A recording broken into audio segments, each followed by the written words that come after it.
El Ministerio Internacional Reinando en Plenitud presenta la cápsula profética. Pastor Jorge Matallana. Amados hermanos, preciosa iglesia del Cordero, reciban un afectuoso saludo en esta hora de parte de nuestro ministerio Reinando en Plenitud. Y les doy la bienvenida a la cápsula profética de hoy, que he llamado El lugar del tribunal de Cristo. Y por supuesto que todos son bienvenidos.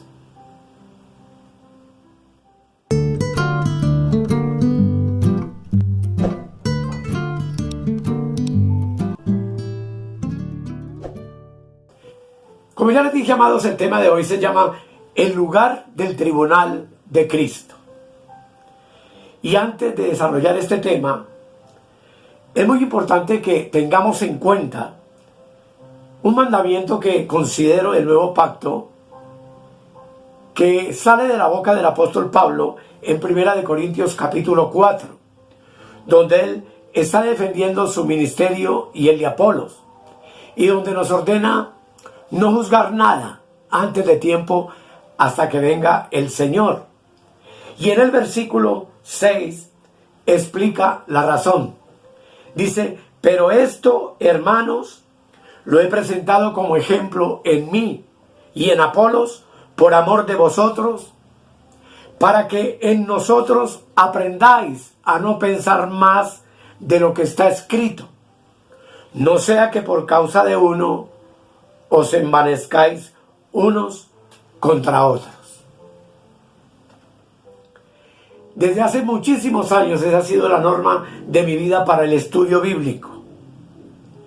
Y se basa en ese texto maravilloso donde se nos dice prácticamente que tú y yo estamos obligados a no establecer nuestras propias opiniones, a no sacar nuestras propias conjeturas, o hacer mezclas con lo que nosotros creemos o pensamos que debería ser, sino que nuestro deber es remitirnos a lo que está escrito únicamente. Por tanto, tu opinión o la mía quedan excluidas, nuestros conceptos humanos quedan completamente eliminados a la hora de interpretar la Sagrada Escritura. El tema que estamos tratando es el tema del tribunal de Cristo. Y aquí es necesario, hermanos amados, que hagamos un recuento de lo que hemos visto hasta ahora. Es importante para poder hilvanar e hilar el tema. Dice Primera de Tesalonicenses, el capítulo 4, versículo 13 en adelante, que yo sé que tú conoces y que yo conozco, pero que es un deleite leer y releer, pues como ya vimos, nos remitimos únicamente a lo que está escrito. Dice el verso 13: tampoco queremos, hermanos, que ignoréis acerca de los que duermen. Y aquí se está refiriendo a los que han muerto en Cristo, cristianos que han fallecido, para que no os entristezcáis como los otros, que no tienen esperanza. Los otros sabemos que son los que no tienen a Cristo y que al ver fallecer un ser querido carecen de esperanza en algo eterno en un momento determinado. El verso 14 dice: porque si creemos que Jesús murió y resucitó, así también traerá Dios con Jesús a los que durmieron en él. O sea, la base de la resurrección de los muertos está en que Cristo murió y resucitó, y la promesa de que Dios traerá en Cristo a todos los que duermen, fallecen o mueren en Cristo, para que podamos entenderlo. Verso 15: por lo cual os decimos esto en palabra del Señor, que nosotros que vivimos, que habremos quedado hasta la venida del Señor, no precederemos a los que durmieron. Es decir, el arrebatamiento de la iglesia es simultáneo para los que salen de las tumbas y para nosotros los que estemos vivos para ese momento maravilloso. Y el verso 16 dice, porque el Señor mismo, con voz de mando, con voz de arcángel y con trompeta de Dios, descenderá del cielo, y los muertos en Cristo resucitarán primero. Luego nosotros, los que vivimos, los que hayamos quedado, seremos arrebatados juntamente con ellos para recibir al Señor en el aire, y así estaremos siempre con el Señor. Esto es lo que está escrito y esto es lo que nosotros necesitamos creer y confesar, que es una verdad absoluta.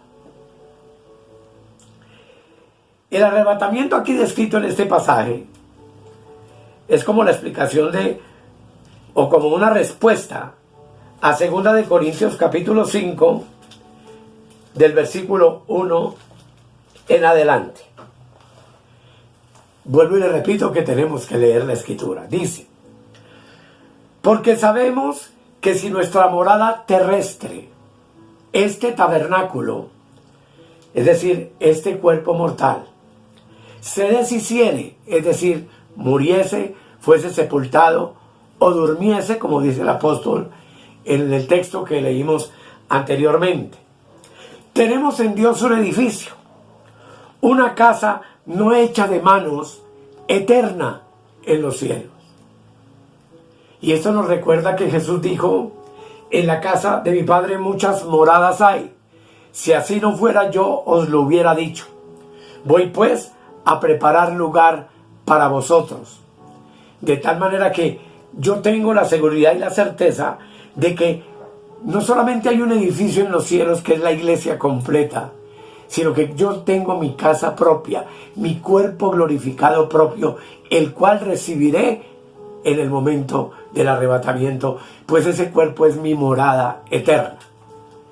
El verso 2 dice, y por eso también gemimos, deseando ser revestidos, note, revestidos de aquella nuestra habitación celestial.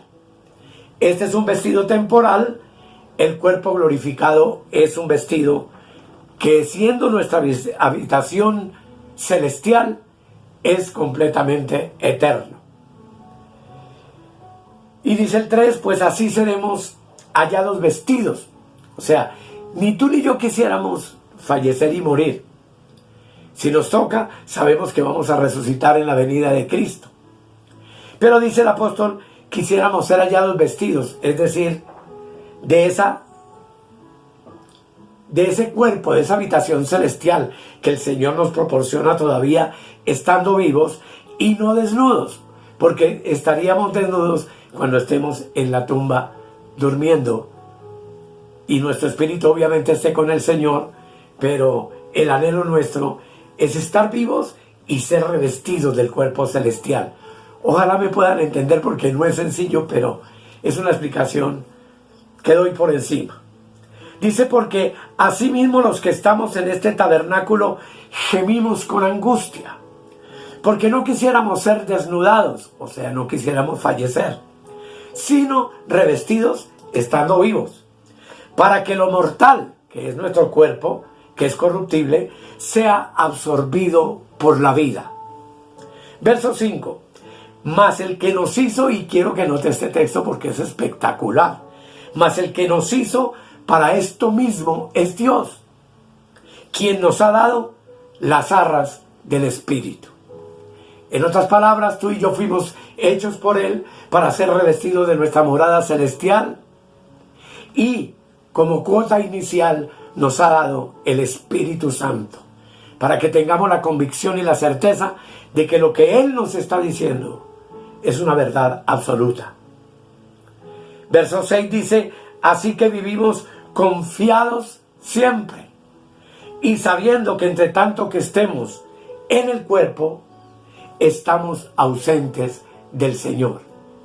Si bien, amado, la Escritura nos enseña que tú y el Señor, que el Señor y nosotros somos un espíritu y una unidad perfecta, es obvio que la limitación para poder realizar esa experiencia gloriosa es este cuerpo. Este cuerpo nos limita para decir estoy presente de manera absoluta al Señor.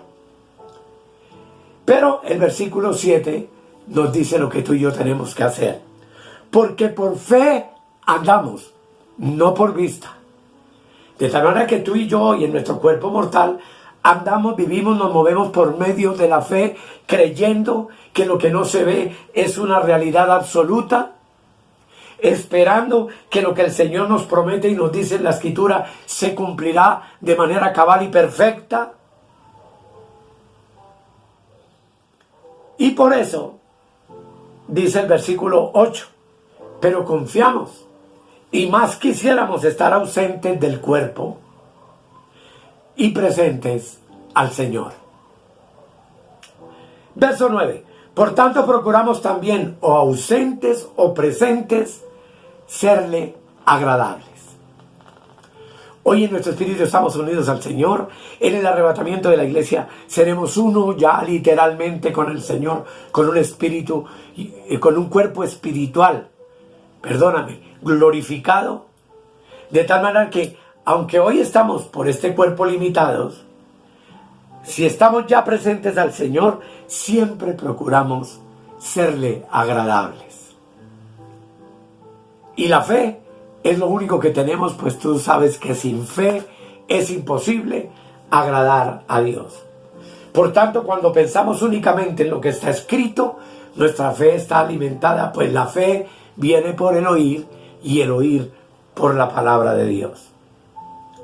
Y el verso 10 dice, porque es necesario que todos nosotros comparezcamos ante el tribunal de Cristo, para que cada uno reciba según lo que haya hecho mientras estaba en el cuerpo, sea bueno o sea malo. Leímos esto para que podamos entender, amados, entonces, que el evento glorioso del tribunal de Cristo ocurre en la esfera espiritual, en el tercer cielo, que es la dimensión de Dios invisible para ti y para mí, a nuestro ojo humano. Y sabemos también ya que el tribunal sigue al arrebatamiento.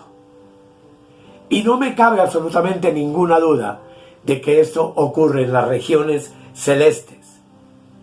Ya que de acuerdo con el segundo texto dice que estamos hoy en esta dimensión física ausentes del Señor, pero si de este cuerpo sea resucitado o transformado, estaremos presentes con el Señor, reunidos literalmente con el Señor.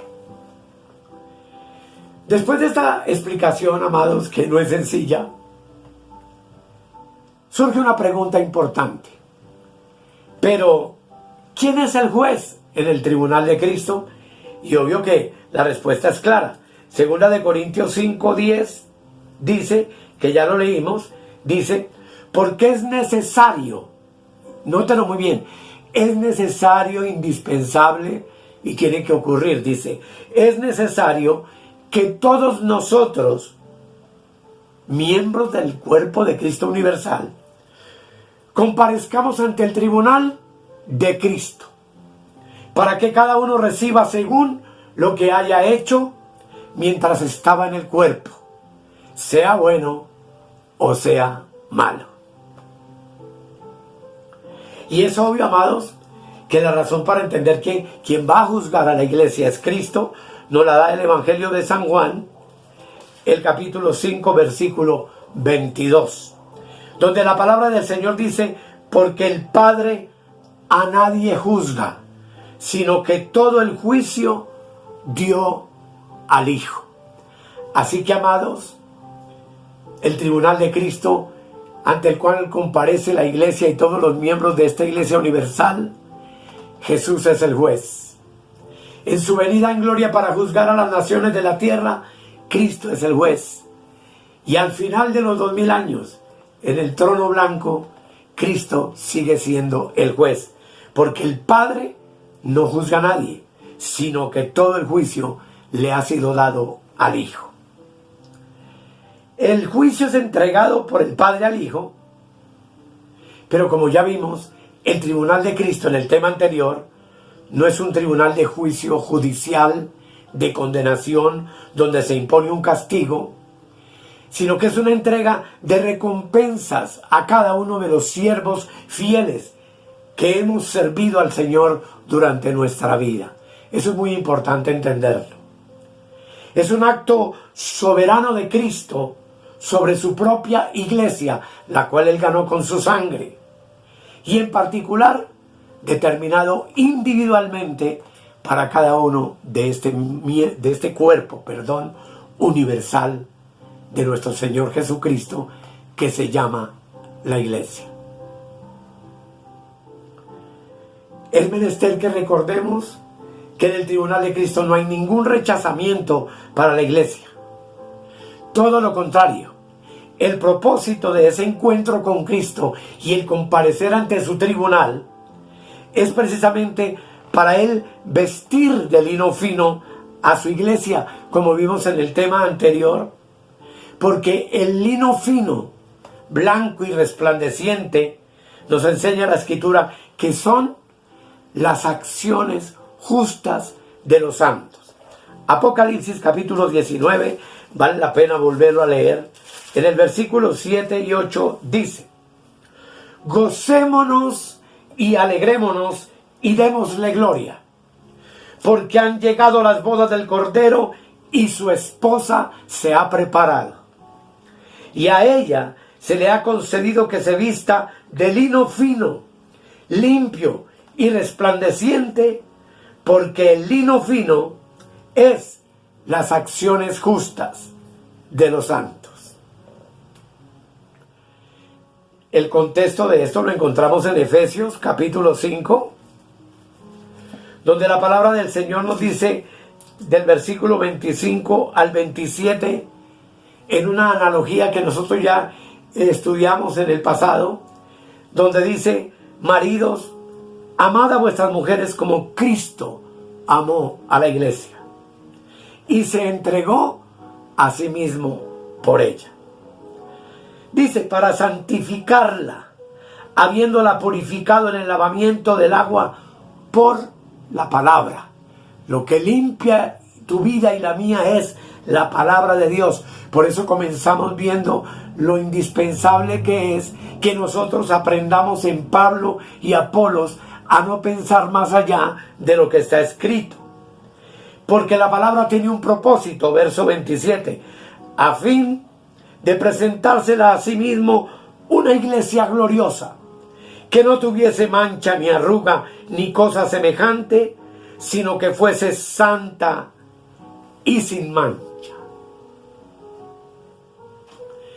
Amados, parte de la exaltación de Cristo es su derecho a manifestar su autoridad divina en juicio, no solo sobre la iglesia y las naciones, sino sobre todos los que han muerto sin Cristo en toda la historia de la humanidad, todos los que han fallecido sin salvación.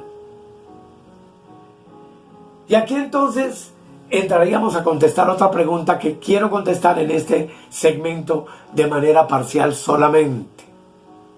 Y es: ¿quiénes entonces son los sujetos que comparecen ante el tribunal de Cristo? Y en 2 de Corintios, capítulo 5, que ya leímos, 2 de Corintios 5, encontramos frases importantes que no voy a volver a colocar el texto, sino que recordamos. 2 de Corintios 5, del 1 al 19. Dice, por ejemplo, que tú y yo estamos seguros de que tenemos un edificio, una casa no hecha de manos, eterna en los cielos. Ese edificio en conjunto es la iglesia, y esas moradas o viviendas son nuestros espíritus glorificados, son nuestros cuerpos glorificados, de los cuales vamos a ser revestidos cuando este cuerpo mortal o fallezca o seamos transformados en un abrir y cerrar de ojos para encontrarnos con el Señor en el aire. Pero hay otra parte que dice ahí que no quisiéramos ser desnudadas. Es decir, quisiéramos que Él venga hoy y sin quitarnos este cuerpo, lo transforme en un cuerpo semejante al cuerpo de la gloria suya. Por eso dice, sino revestidos, para que lo mortal, que es este cuerpo, sea absorbido por la vida. Y vimos también que Él nos dio entonces, como cuota inicial de toda esta maravilla, las arras del Espíritu. Tú y yo tenemos al Espíritu Santo morando en la plenitud de nuestros espíritus. Tú y yo somos el templo del Dios viviente sobre la tierra en estos cuerpos mortales hoy, como también ya hemos visto en temas anteriores. Y tú y yo hoy caminamos por fe y no por vista. Y la fe que nosotros tenemos no es nuestra fe mediocre, no, es la fe de lo que está escrito. Es la confianza en que las promesas que Dios nos ha hecho en la Escritura nos pertenecen y son nuestras. Y aunque no las veamos, no nos interesa, porque las creemos, porque las sentimos y en nuestro espíritu las vivimos y forman parte de nuestro ser, de nuestro hombre interior, de nuestro ser espiritual que somos, habitando en un cuerpo terrenal todavía. Mis amados, tendremos que concluir que en el único en que se pueden cumplir lo que nos dicen los textos es en el creyente que ha experimentado el nuevo nacimiento. Hay que decirlo, hay muchas congregaciones en la tierra, muchas llenas de gente impía, de hombres que de labios profesan creer en el Señor, pero que no viven la realidad de lo que la palabra de Dios nos enseña y nos dice. Pero aquel que ha nacido de nuevo, es decir, de lo alto, es alguien que vive por la fe en el Señor Jesucristo. No en nuestra fe, sino en la fe de Cristo.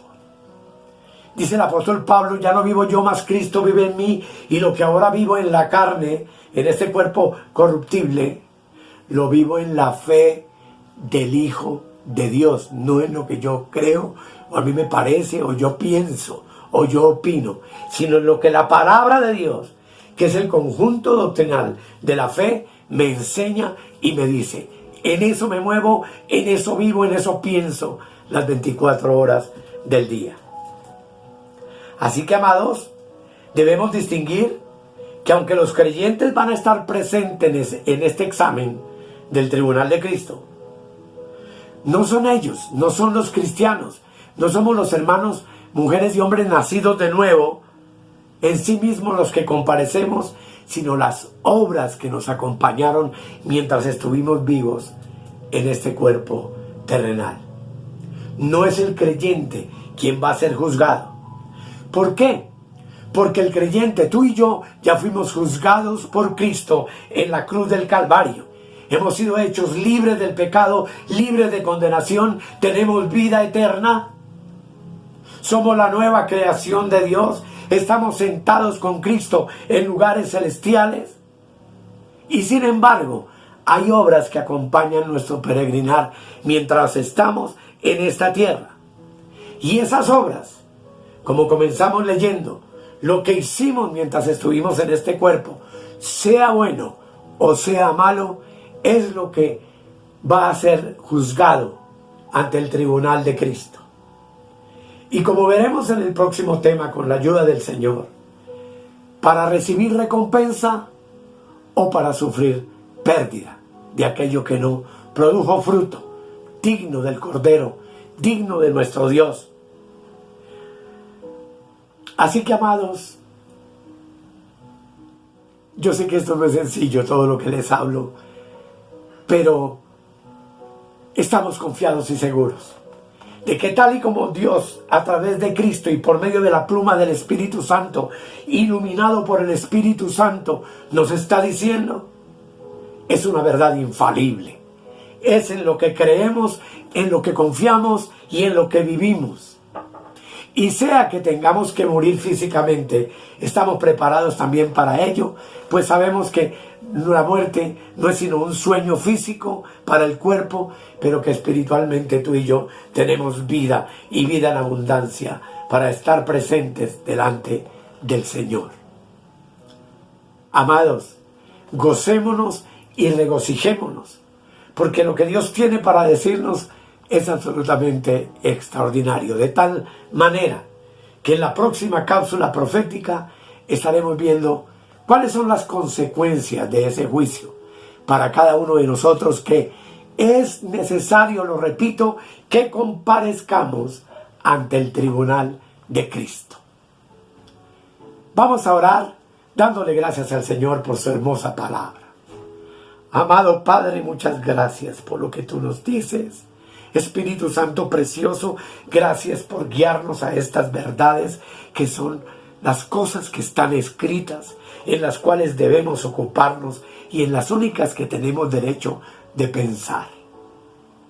Derriba los argumentos, la altivez de nuestra mente carnal y humana, que es enemiga de Dios, como dice la Escritura, que los que viven según la carne en su mente son enemigos de Dios y del Señor. Y ayúdanos a estar confiados y seguros de nuestra eternidad y de nuestra salvación, y de que en breve nos vamos a reunir contigo en el aire, sea que estemos vivos o hayamos fallecido, con cuerpos glorificados semejantes al cuerpo de la gloria tuya. Compareceremos ante tu santo tribunal y así estaremos contigo por toda la eternidad, para gloria de tu nombre y para bendición de nuestros espíritus glorificados. Gracias, Padre. Gracias, Hijo. Gracias, Espíritu Santo. Amén. Hermosos, esta es la realidad de lo que tú y yo vivimos hoy en esta carne, en este cuerpo mortal, en medio de un mundo sacudido por la guerra, la muerte, la desesperación de los hombres. Un mundo inicuo, lleno y atestado de pecado como en los días de Noé, pero del medio del cual tú y yo vamos a ser librados en un abrir y cerrar de ojos. Muchas bendiciones para ti, para tu familia. Por favor, suscríbete al canal, que no cuesta nada. Dale un like a cada mensaje, que tampoco te cuesta nada, pero nos bendice a nosotros como ministerio. Coméntanos en la caja de comentarios. Les amamos en Cristo. Y hasta el próximo tema. Hasta la próxima cápsula profética, con la ayuda del Señor. Bendiciones para todos.